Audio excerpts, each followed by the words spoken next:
प्रणाम, नमस्कार। आइए आज की बारी, आगे बढ़ें। आज का विषय है ज्योतिष में, क्या विषय है? मित्रता, शत्रुता और साम्यता। संबंध तीन तरह के होते हैं ना।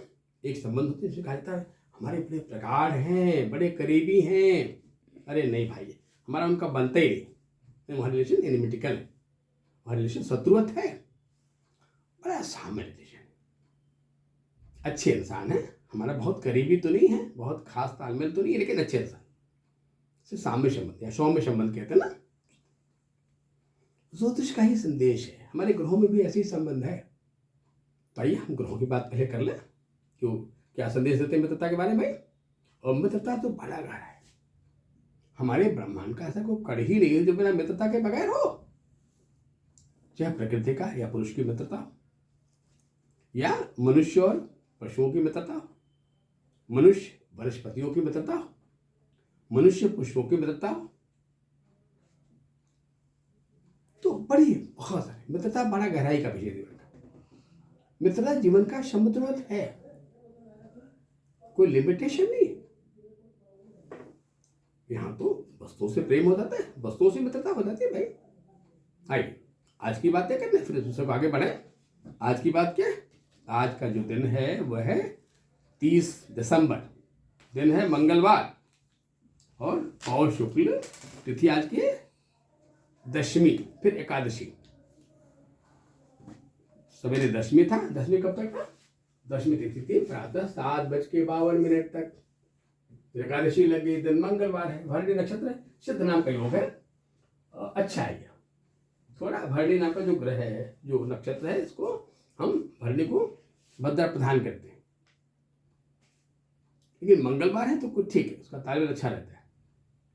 तो थोड़ा सा कहीं पे बात वगैरह न हो, बातों बातों में कोई डिस्कशन न हो जाए, थोड़ा बच के रहना है, बात से बच के रहना है। और जैसे मैंने बताया कि जब बुध परिवर्तन होता है तो 3 दिन पहले और 3 दिन बाद तक जो वातावरण होता है वो वातावरण बड़ा शकीन होता है ना।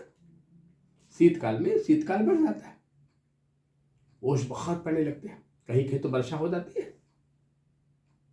तो चूंकि मौसम ऐसा ही रहता है तो ऐसे मौसम में थोड़ा सावधानी बरतना, अपने बच्चों का ध्यान रखना, कुछ इन्फेक्शन हो जाए तो थोड़ा भाप आप ले लेना, और दूर की यात्राएं अगर आवश्यक न हो बिल्कुल तो थोड़ा कैंसिल करना चाहिए, क्योंकि इसमें त्वचा भी सेंसिटिव होता है, ENT भी सेंसिटिव होता है।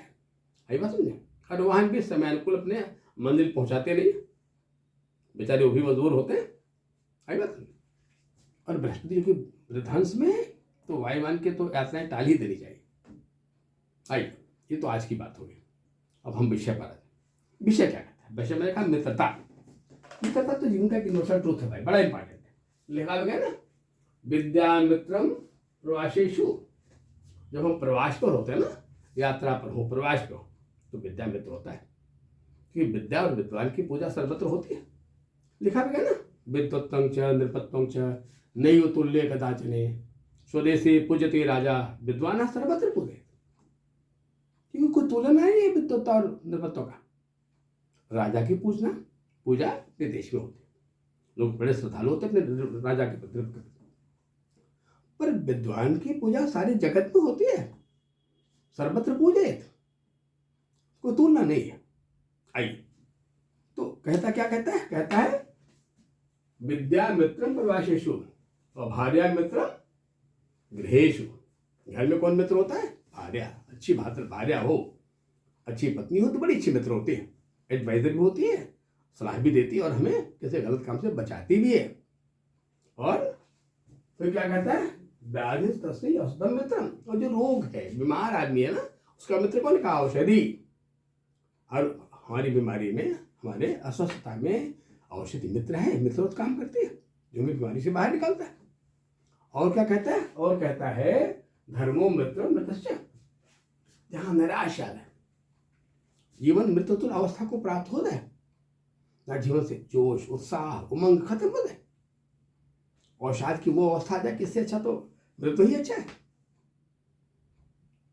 क्योंकि उदासीनता में, नैराश्य में, हताशा में, उत्साह रहित हो जाने में, रसों के डीप चले जाने में जो अवस्था होती है ना, वो एक ऐसी अवस्था होती है जो निरुपयोगी होती है, वो मित्र तुल्य ही कहा जाता है उसको ना। वहाँ धर्म बड़ा अच्छा मित्र होता है। धर्म ने जिससे हम अपनी काउंसलिंग कर सकें, अपने स्वयं को उपदेश दे सकें, खुद को हम उत्साहित कर सकें, या जीवन रूपी उन संघर्षों से लड़ने के लिए खुद को तैयार कर सकें। आइए अब ग्रहों में मित्रता कैसी होती है, इसकी पहली बात क्या करना। जैसा हम जानते हैं, हमारा जो सौरमंडल का पहला ग्रह है सूर्य है ना, इसके भी 3 संबंध होते हैं। 3 संबंध क्या है? मित्र, शत्रु और सौम्य, समान, सम। आइए उसके मित्र कौन कौन है? कहा सूर्य के मित्र हैं चंद्रमा, मंगल, बृहस्पति। शत्रु कौन है? कहा शुक्र और शनि, और बुध शम है। फिर चंद्रमा की बारी आई। चंद्रमा को शत्रु होता ही नहीं। चंद्रमा बड़ा शीतल है, और शीतलता का कोई शत्रु नहीं होता। विनम्र भाव होता है, और विनम्र भाव का जो व्यक्ति होता है ना, वो किसी को शत्रु भाव से देखते ही नहीं, वो अपने शत्रु को भी मित्र और भाव से देखता है। चंद्रमा कोई शत्रु नहीं, उसके मित्र हैं सूर्य, बुध और सौम्य। बाकी सब जो 4 ग्रह है ना, मंगल, बृहस्पति, शुक्र, शनि, ये कौन है? ये सौम्य है। अब आया मंगल की बात। इनके मित्र हैं सूर्य, मंगल, बृहस्पति, और शत्रु है इनके बुध। मंगल का शत्रु बुध और बुध का शत्रु मंगल। भाई, और इनके साथ जो सौम्य रिलेशन वो शुक्र शनि का है। अब बुध की बातें कर ले। बुध के मित्र हैं सूर्य, शुक्र। बुध के मित्र हैं सूर्य, शुक्र, और शत्रु है चंद्रमा। ये पिता पुत्र है आपस में, चंद्रमा और बुध, पर शत्रु है। और सौम्य है मंगल, बृहस्पति, शनि। बृहस्पति की बात आ गई। इनके मित्र हैं सूर्य, चंद्रमा, मंगल, और शत्रु है बुध, शुक्र, और शनि नाम का जो ग्रह है वो सौम्य है। शुक्र नाम का जो ग्रह है उसके मित्र है बुध और शनि। सूर्य, चंद्रमा शत्रु हैं, और मंगल, बृहस्पति सौम्य है ना, सम है। शनि के मित्र हैं बुध, शुक्र, सूर्य, चंद्रमा, मंगल शत्रु हैं, और बृहस्पति सौम्य। अब देखिए अजीब सी बात है, जहां बृहस्पति है वहां जो शनि का संबंध वो सौम्य है, और जहां शनि वहां जो संबंध है बृहस्पति का वो सौम्य है। यानी बृहस्पति नाम के जो ग्रह हैं ये दोनों तरफ अपना आचार्य तो रखते हैं भाई। ये आचार्य हैं स्वभाव से ना, अतः चाहे शत्रु पक्ष हो मित्र पक्ष हो, अपोनेंट ऊपर आचार्य तो आचार्य ही होते हैं ना, अतः शत्रु जल्दी नहीं बनते। खैर, अतः शनि के भी साथ हैं, और बृहस्पति शनि साथ बड़ा सौम्य है। अब एक ग्रह बुध आता ना, मरकरी की मैं बात कर रहा था। बुध नाम का जो ग्रह है, सामान्यतः इसमें देखा होगा आपने कि बुध नाम का जो ग्रह है वो कहीं किसी के साथ भी बुध एक मंगल को छोड़ दिया जाए, बृहस्पति मंगल को, तो कहीं शत्रु नहीं है। खाली मंगल साथ का रिलेशन थोड़ा निमेटिकल है या थोड़ा बृहस्पति के साथ है। अनुक साथ ये काफी हद तक सौम्य और मित्र है। आइए अब इन मित्रता से क्या पैदा होता है, हम जब आगे बढ़ते हैं तो एक शब्द आता है जिसे हम ज्योतिष में कहते हैं, ये नैसर्गिक कहते हैं। फिर कहते हैं पंचधा मैत्री। पंचधा मैत्री ये क्या होता है? जैसे मान लो हमें सूर्य का जानना है। अब सूर्य के जो मित्र हैं चंद्रमा, मंगल, बृहस्पति। अब हमने देखा है चक्र में कि ये चंद्रमा बृहस्पति है का जो चंद्रमा है वो बगल में है, और मंगल कहाँ है? कहाँ? मंगल यहाँ है 10, 11, 12, और जो बृहस्पति है वो कहाँ है? चौथे खाने में, और इधर से 4 तक, यहाँ से पीछे से 3 खाना बैक कर लीजिए। और ये तीनों जो नैसर्गिक मित्र हैं सूर्य के, वो यहाँ पर भी मित्र हो गए, तत्कालिक मित्र भी हो गए। तो दोनों मित्र हो गए, तत्कालिक मित्र और नैसर्गिक मित्र। जब दोनों मित्रता हो गई तो क्या हो गया? इसे कहेंगे हम अधिमित्र और प्रगाढ़ मित्र हो गए भाई बात सूर्य के। अब जो इनके शत्रु है शुक्र शनि, वो कहाँ है भाई? कहा तो बिल्कुल सामने बैठ गया, यानी शनि यहाँ भी शत्रु हो गया। वो जो शुक्र है वो ठीक बारे में बैठ गया, अतः जो ये तत्कालिक मित्र हो गया। अब शुक्र नैसर्गिक में इनका शत्रु है और तत्कालिक में इनका मित्र है, तो फिर ये क्या हो गया? ये हो गया पंचधा मैत्री में, ये हो गया सौम्य, यानी शुक्र सौम्य हो गया, पर शनि अधिशत्रु हो गया। शनि हो गया वो अधिशत्रु हो गया, यानी पूर्णतः अधिशत्रु हो गया, यानी शनि जो है पूर्ण शत्रु हो गया। ऐसी इसी क्रम में अन्य ग्रहों का भी हम निकाल लेते हैं। चंद्रमा से मंगल का, यानी ये पंचधा मैत्री हो गया। अब जो हमारी राशियां ना, इनमें भी संबंध होता है, मित्रों से तुरंत होता है। लिखा भी गया, क्या लिखा गया? द्वादश खजास्थक नवम पंचम, जो 12 राशियां हैं इनके भी संबंध होते हैं। ये होता है संबंध द्वादश, क्या कहते हैं? द्वादश। द्वादश, दिल माने 2 और द्वादश माने 12। अरे जो राशियां दूसरे और 12 होती है ना, उन्हें हम राशियों का शत्रु कहते हैं, उससे अच्छा भकूट नहीं कहते। जैसे मानिए मेष है, ये दूसरे भाव में वृक है और यहाँ मीन है, यानी मेष के वृक और मीन दोनों का रिलेशन अच्छा नहीं कहा। अब फिर कहता है नवम पंचम। अब ये पंचम है 5 नंबर और ये नवम है 9 नंबर, नवम पंचम। तो ये नवम पंचम भी राशियों की मित्रता नहीं यहाँ पर है। यहाँ हालांकि उन राशियों के जो मालिक हैं उनकी मित्रता है, दोनों एक समान स्वभाव के हैं ना। ये भी आग्नेय, ये भी आग्नेय।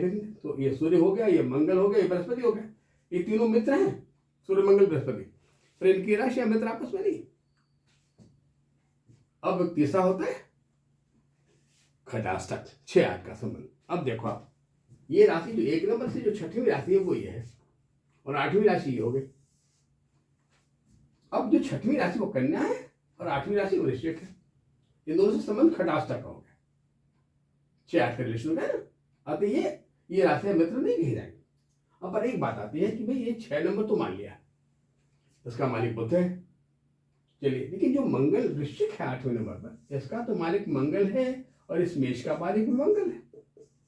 ये 2 राशियां तो एकाधिपति की कही जाएंगे ना, दोनों का मालिक एक ही ग्रह है। तो जहाँ ऐसा होता है वहां वो जो एक राशियों के संबंधों का जो दोष होता है वो बड़ा मिनिमाइज कर जाता है बात है। अगर ये दोनों नैसर्गिक बराबर हो तब जाके दोष बढ़ जाता है। अब जिनमें प्रगाढ़ मित्रता, हम कहते हैं ना कि सह सप्तम की मैत्री है। सह सप्तम क्या होता है? और जो सामने की राशि होती है उसको हम सह सप्तम कहते हैं। जैसे मानिए मेष 7 तुला हो गया, ये मेष 7 सामने तुला हो गया। अब जहां बात मेष और तुला की होगी,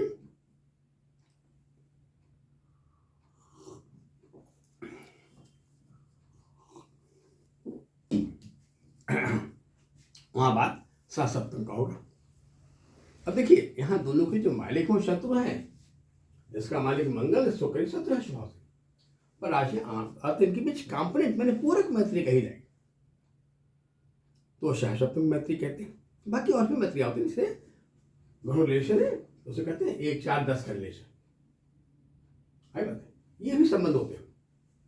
तो कहने का तात्पर्य हमारे ग्रहों में भी, राशियों में भी ये संबंध है, किसका? शत्रुता का, मित्रता का और समत्व का संबंध भी ऐसे ही होते हैं।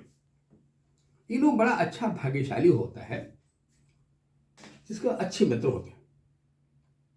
पर अच्छी मित्र बनाने के लिए अच्छा मित्र बनना भी पड़ता ना।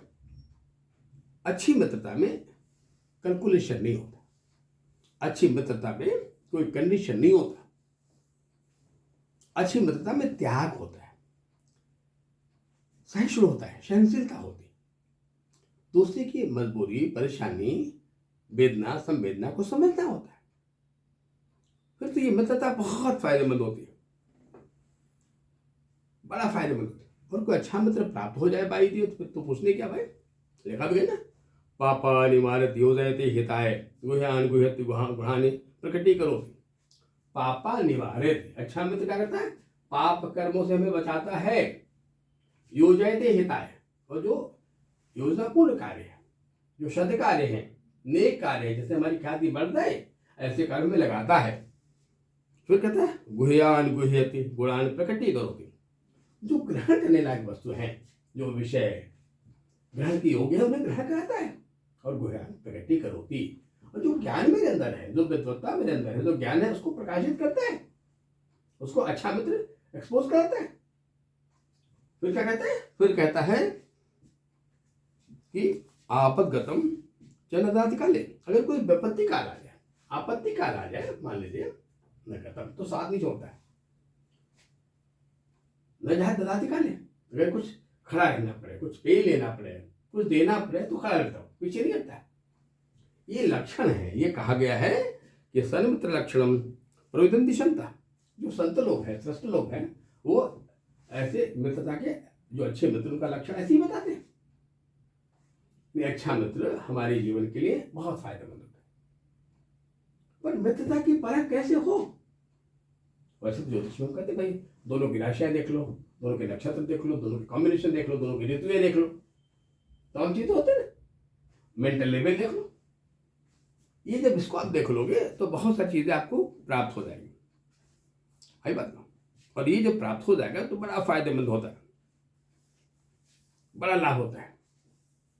और अच्छी मित्रता थोड़ा धीरे धीरे पनपती, बहुत तेज नहीं पनपती। मैंने पिछली बार में कहा था ना कि जो अच्छी मित्रता होती कैसे पनपती है, बिल्कुल वैसे ही जैसे आरब्ध गुर्वी क्षैणी क्रमेण लघ्वी पुरा वृद्धमतिश्च पश्चात दिनश्च पूर्वार्ध प्रार्ध भिन्ना छाई मैत्री खल सज्जनाना।